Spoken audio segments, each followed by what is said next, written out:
Feel the rhythm, feel the vibe, get on up, it's Reggae Month celebration time. Reggae Month 2021 activities have been moved to the virtual space under the theme, Come Catch the Rhythm Virtually. So make sure that you tune in. Welcome to Jamaica Magazine, I'm Theodore Henry. Stay tuned. Human trafficking is modern slavery.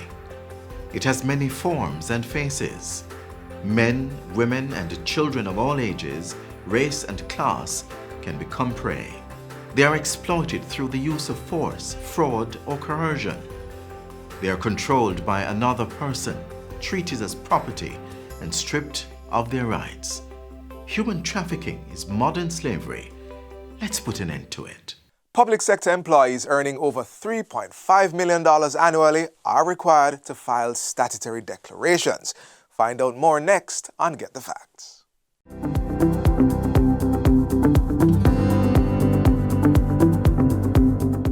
Welcome to Get the Facts, the program that provides you with information on government's policies and initiatives. I'm your host, Enthros Campbell. As of December 31, 2020, some categories of public servants are required to file a statutory declaration. And today we'll find out who these persons are and the process to filing this statutory declaration. Our resource person is manager of the Declarations Unit, Information and Complaints Division at the Integrity Commission, Joeth Jones Hall. Mrs. Jones Hall, thank you so very much for joining us today. We are happy to have you. Thank you, Ms. Campbell. All right, let's start with what is a statutory declaration?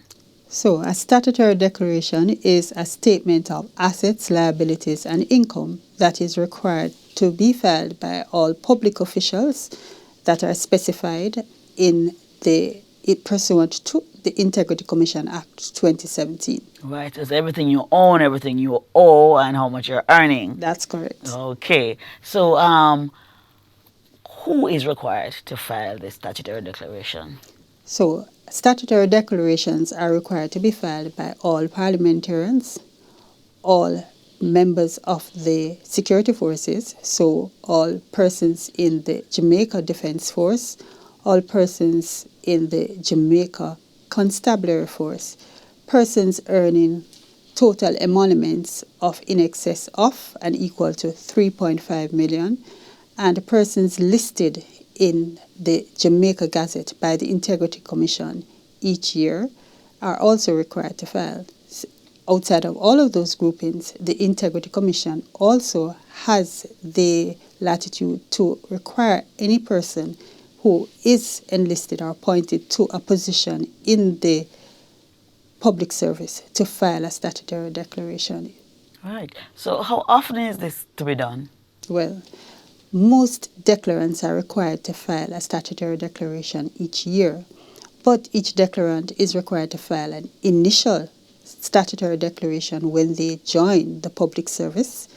They are also required to file a statutory declaration when they demit office, 12 months after they demit office. So each year you file an annual declaration. Every year, and the declaration is required. So once you have completed your initial declaration, the declaration is required as at the 31st of December each year, and then you also submit one once you have demitted office. The only exception is where a parliamentarian is appointed to a public office after June 30. If the appointment is after June 30, they don't file December 31 of that said year. They'll file December 31 in the year that follows. Okay. So if declarations are outstanding, how do we approach that? How do we treat that? Thank you. The Integrity Commission has now implemented its zero tolerance policy. What the policy says is that once it is you are required to file a statutory declaration and you have not done so, you can be eligible to be fined fines of up to 500,000 Jamaican dollars. No. If it is that you have not filed a statutory declaration, we strongly encourage that you file the statutory declaration now, because at any time, an individual from the Integrity Commission may require you to file, and if you fail to do so, you may be eligible to pay fines of up to 500,000, Right. or you will serve a term of imprisonment, may be asked to serve a term of imprisonment Right. of up to 6 months. So for the 2020 period, it became, we should have filed, that should be filed by December 30. It came, we were supposed to have filed December 31, 2020, but we have a few more months. How is that? Right. Because they came eligible in December. Okay, so you became eligible. A public official would have been eligible anytime throughout throughout 2020. 20. That declaration is due the 31st, well, should be done as at the 31st of December 2020. All statutory declaration becomes due 3 months after the required date. So if it is that you are required for December 31, 2020, that one becomes due the 31st of March 2021. All right, so speak to us specifically to the items that should be declared in the statutory declaration. Right. So you are required to file and declare assets, all assets Yes. owned, all liabilities Yes. that you have, all income all sources of income. So that means bank accounts. Right. So you are going to be providing the particulars with respect to your bank accounts, credit cards, loans. If it is you have an interest in any businesses at all, you also need to declare that as well. And you're not only the declarant is not only required to disclose assets, liabilities, and income with respect to themselves, but you also are required to disclose this information for your spouse as well as children under 18. All right. What if I'm a joint holder of an account, and do I still need to? Not a joint? I'm a secondary person on an account. Do I still need to give that information? So whether or not you are the primary or secondary owner of an account, yes, you do need to disclose the information. Okay. Okay, we're going to take a break now and come back with more information on how to file a statutory declaration. Please stay with us.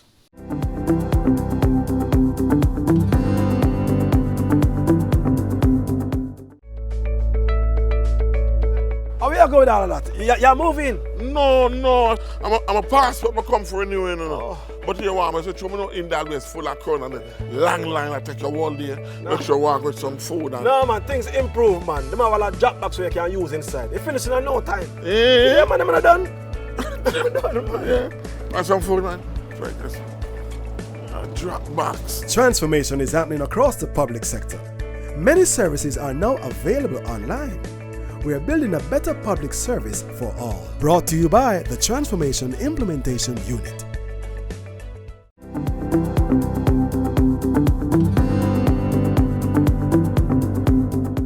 Welcome back to Get the Facts. We're discussing how to file a statutory declaration, and where our resource person is manager of the declarations unit inside the Information and Complaints Division at the Integrity Commission, Joeth Jones Hall. Okay, so tell us now, where do we file this statutory declaration? Okay, Ms. Campbell. So, usually, declarants are asked to file statutory declarations and submit those to the Integrity Commission's office on 45 to 47 Barbados Avenue, New Kingston. This year, however, given the COVID-19 pandemic, the Integrity Commission has taken quite a bit of steps to decentralize the collection of statutory declarations. So, we have asked public bodies to partner with us in this collection, in the collection of statutory declarations for 2020. So police can all submit their statutory declaration at their divisional, any of their 5 divisional headquarters, or at the Commissioner's office. Soldiers may submit their statutory declaration at their unit headquarters, and all other public officials can submit their statutory declarations within their organizations. So this year, we are strongly encouraging all declarants not to come to the Commission's office, but they can now securely submit their statutory declarations at their own organization. We are not only just asking you to submit, we have put in place quite a bit. So declarants will be given an envelope, be given seals. There are secured containers located at your organizations. So declarants may submit these documents securely at their organization. And that's easier than It is. before, yes, Yes, yes, yes. Let me go back a little bit to the whole information, banking information. Do we have to go pay for one of those formal banking records, or we can go online and download and print that? Okay. So, Ms. Campbell, yes, you can. The Integrity Commission does accept information that you access from your online accounts, just as so long as this information clearly displays the declarant's name, the balance on the account, and also the name of the institution. That can be used as supporting document with your statutory declaration. So for the house, you need the title of the house? No, you don't. Right. The declaration form, when you look at the declaration form, there are particular assets, liabilities, and income that you need to provide supporting documents. Yes. So the declaration form will tell you which asset or liability you need to provide supporting documents for. Right. So I make an error on when I am filing. How do I fix that? Anyone can make an error, just as long as you do notify the Integrity Commission adequately. So you provide the Integrity Commission with the information with respect to your misstep. Yes. We will accept that after the statutory declaration has been submitted. Right.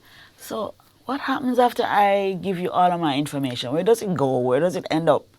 Okay, so the Information and Complaints Division is the division within the Integrity Commission that is charged with receiving, recording, and examining the statutory declaration. So the unit will receive the declaration, issue you with a receipt. This year we'll issue the receipts electronically to you, and then we will record and examine those statutory declarations. Those statutory declarations are kept by the Information and Complaints Division. They may also be reviewed by our investigation unit, and the Integrity Commission cannot share the information that you provide unless it is being given to a competent authority, which is also named in the Integrity Commission Act. So the Financial Investigation Division, the Tax Administration of Jamaica, we may share information with authorities like those, provided there is an MOU in place to allow us to share that information. Right, and they don't have to get permission from you, do they? As long as there is an understanding, a memorandum of understanding between both entities and the information, we can actually share it with the competent authority. But there's no one else outside of those competent authorities that are listed in the Act that we can share the information with. Okay. Where can we find more information, like to get the form? Where do we go to get that information? All information with respect, we have quite a bit of information with respect to filing statutory declarations this year and onwards on the Integrity Commission website, www.integrity.gov.jm. And if there are any questions, you may also call the Integrity Commission at 968-6227. All right. So persons who do not file, you say, remind us of the penalty, please. So for failure to file a statutory declaration, you may be subjected to fines of up to 500,000 Jamaican dollars or a term of imprisonment that should not exceed 6 months. If it is that you knowingly provide false information to the Integrity Commission, you may be subjected to a fine of up to 2 million Jamaican dollars or a term not exceeding 2 years imprisonment. Okay, as we wrap, what would be your advice to the categories of persons who must file this statutory declaration? Okay, so statutory declarations, many declarants think that it's intrusive. Look at it as an opportunity for you to say to Jamaica, I am a proud public official. I'm very transparent. There is nothing for me to hide. I have these assets. This is what I joined with, and I am not afraid to disclose to you that I have gained additional assets. I have liquidated some amount of liability, and I did that through the income that I earned or income that I may have earned elsewhere. And file your statutory declarations now. When it comes to December 31st each year, just take some time out, sit by your computer, go online, access your online accounts, get a print, save it, and file your statutory declarations before the deadline of March 31st each year. March 31st. I don't think it is that people are thinking that they're hiding anything. It's just that it's a lot of paperwork. That is why. It seemingly is, but we have an electronic form. Download the form, put the information there, save it. You can access the form in the following year, and it makes it a little bit easier. So organizing it makes it a little bit more easier, and it seems a little bit more or a little bit less challenging. Yes. If you do plan for the statutory declaration. It can be done in a couple of hours. It can be done in a couple of hours. It can be. Okay, thank you so very much for coming out today and sharing that information on Get the Facts. Okay, and thank you for having me as well. You're most welcome. This has been Get the Facts. Our guest was manager of the Declarations Unit, Information and Complaints Division at the Integrity Commission, Joeth Jones Hall. For more information on filing statutory declarations and the Integrity Commission, please telephone them at 876-968-6227 or 926-2288. You may also visit their website at www.integrity.gov.jm. Until next time, when Get the Facts brings you more useful information, I'm Rose Campbell. Thanks for watching and take good care.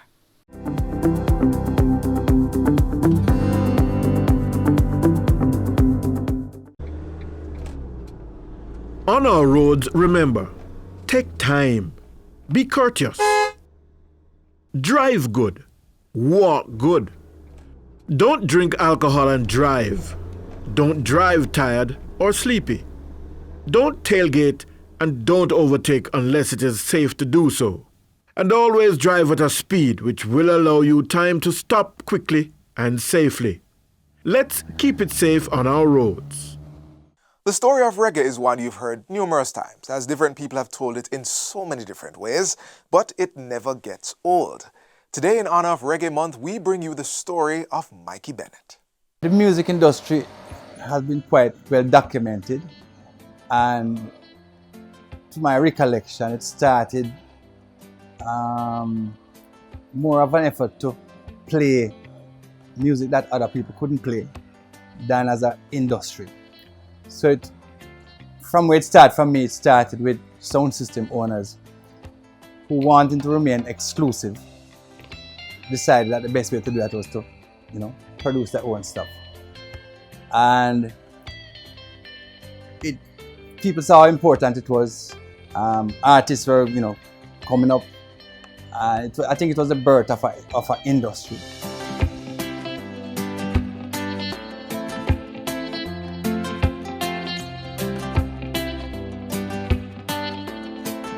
Reggae is the soundtrack of our lives, In other words, it's not like we made an effort to we're gonna like reggae. Reggae is of us, about us, with us, and it has remained true to us as a Jamaican expression. And when I say reggae, I don't make the distinction between fast reggae, slow reggae, ska. I just call Jamaican music reggae. It was very unstructured in the beginning, and persisted like that for a number of years until people like Chris Blackwell saw the financial possibilities involved in investing. So I guess it really came to front with the Millie Small, that big hit that he had, and people started to see money. So this could in fact be an industry, and that's and how popular music like ska was, that it gave rise to, you know, songs and bands, and people, Jamaica was dancing and people were enjoying themselves, and it probably was a good time in the history of Jamaica. Not everybody can do the twist. It kind of unearthed just a spirit, a creative spirit in Jamaican, and we broke all of the recording rules, but we came up with a product that kind of represented the kind of Jamaican spirit, and that indomitable spirit, and it gave a sort of voice or expression to our Africanness.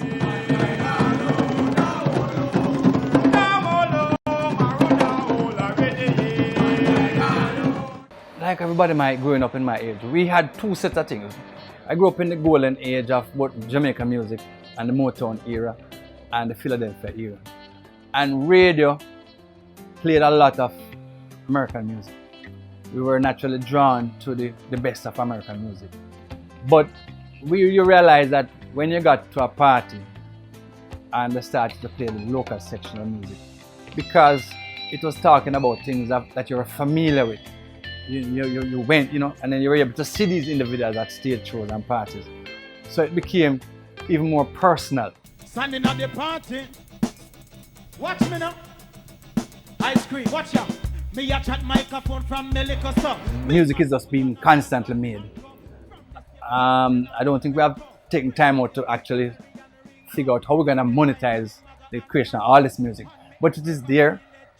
It is being consumed in every nook and cranny of Jamaica, every bar, everything, and in households. And then we have this phenomenon of this weekly dance, this nightly dance, music thing on corners. And it has opened up a lot of economic opportunities for people in corners, bars, people selling on the road.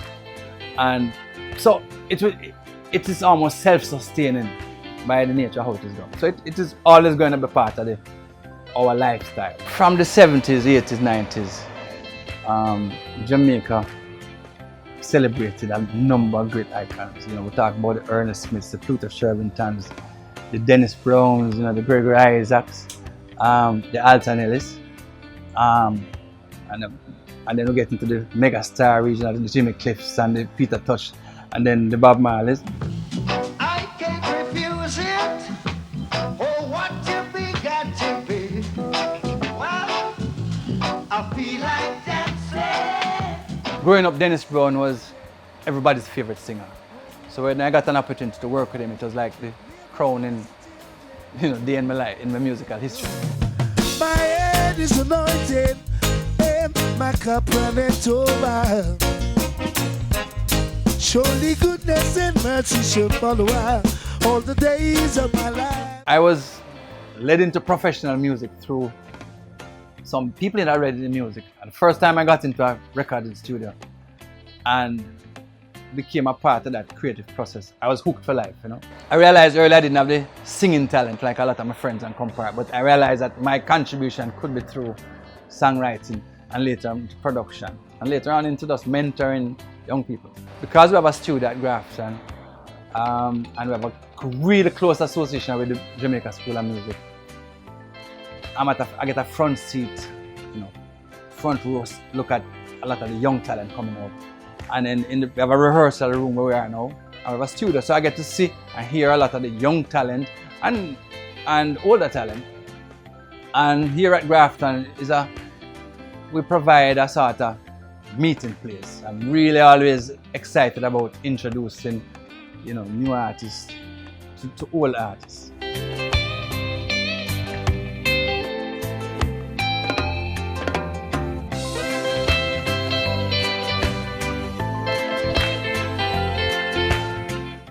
The new NIDS bill has been drafted and is ready for review. We want to hear from you. Go to www.japarliament.gov.jm to download a copy of the new bill. Join the conversation. Make a written submission to Clerk to the Houses, Gordon House, 81 Duke Street, Kingston, or via email clark@japarliament.gov.jm. We have extended the time to the 15th of February. Join the process. Let your voice be heard. Hail yard man. Yeah, yard man, don't respect. I man to a yard. I respect and love man to all Jamaica, no matter where in the world. One eye, like I own you. No matter where in this world I go, I am a Jamaican. No birth papers I have to show, cause I am a Jamaican. No matter where in this world I go, I am a Jamaican. No birth papers I have to show, cause I am a Jamaican. I have Jamaican walk, them here Jamaican talk, cause I am a Jamaican. Them here Jamaican chat, them say Jamaican bop, cause I am a Jamaican. Now everywhere in this world I go, I am a Jamaican. And no ID I will have to show, cause I am a Jamaican. Them say, Lord, what a boy can run, that is a Jamaican. When them see the Rasta man from Jamdong, that is a Jamaican. Dressmaker, baker, tailor, shoemaker, market, woman in a donkey cart. Rivers and streams, fountains and mountains. In a Jamaica we have it all. Now everywhere in the world I go, I am a Jamaican. No birth papers I have to show, cause I am a Jamaican. When you hear that music I play out a door, it must be Jamaican. When you smell the food I cook when the breeze blow, got to be Jamaican. This is where the magazine ends for today, but if you would like to see more content like this, then visit our YouTube page. We also have all the latest news and updates on our social media pages and our website, jis.gov.jm. On behalf of the entire production crew, I'm Theodore Henry. Thanks for watching.